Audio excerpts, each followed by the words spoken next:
Pacing the Fails of Kings, Unraveling the Impact of Despotism in House of Dragon. At the height of their power, the kings of the Targaryen dynasty sit atop a kingdom of fire and blood, imposing their will on the fractured lands of Westeros. Their grip on power, at face value, appears unyielding, and their subjects tremble at the mere mention of their names.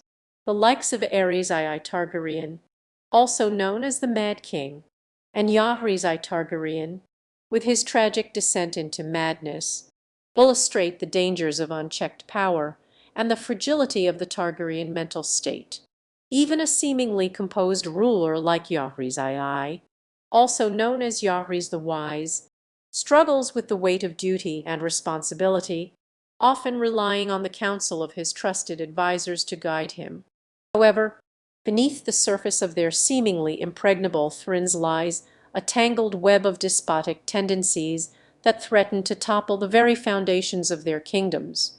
This web is comprised of a toxic mix of impulsiveness, paranoia, and a disproportionate sense of self-importance, all of which can lead even the most well-intentioned ruler down a path of chaos and destruction. The Targaryen kings often find themselves susceptible to the machinations of those around them, relatives, advisors, and powerful nobles who seek to manipulate them for their own gain, further eroding their grip on reality and their ability to lead effectively.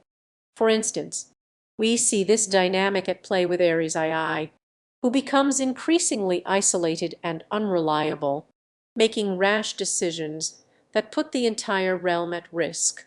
Similarly, the younger son Rhaegar's descent into madness, particularly in the face of his obsession with Lyanna Stark, serves as a warning about the dangers of allowing personal interests to cloud one's judgment and override the needs of the realm.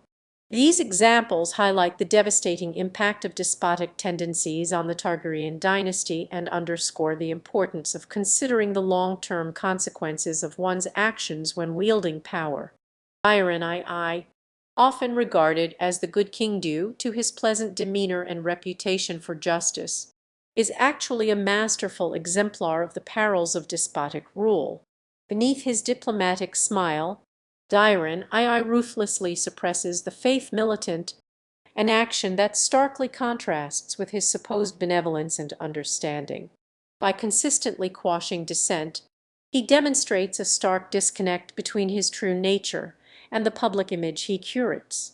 This dichotomy serves as a poignant commentary on how condescension can become a veil for fundamental brutality.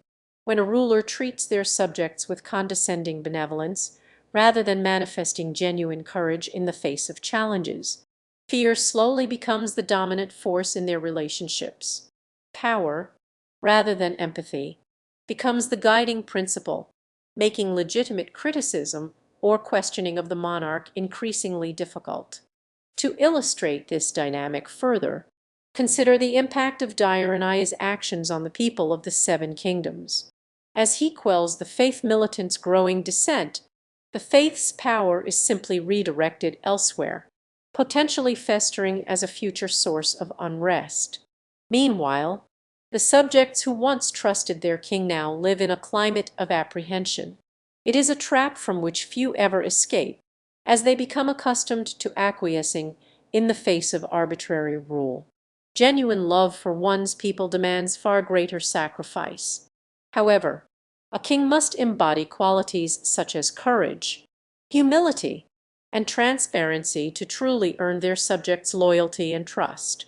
Daeron I's choices starkly emphasize that a ruler's popularity is not solely based on a smile or benevolence, but on actions that align with justice, compassion, and fortitude.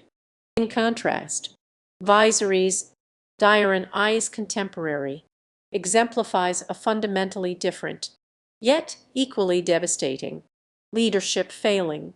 Viserys' increasing reliance on external validation, particularly from courtiers and advisors, rather than self-confidence and personal agency, sets him on a calamitous course. This behavior is dramatically illustrated through his inability to confront his own flaws. rather than take proactive steps to rectify his failings.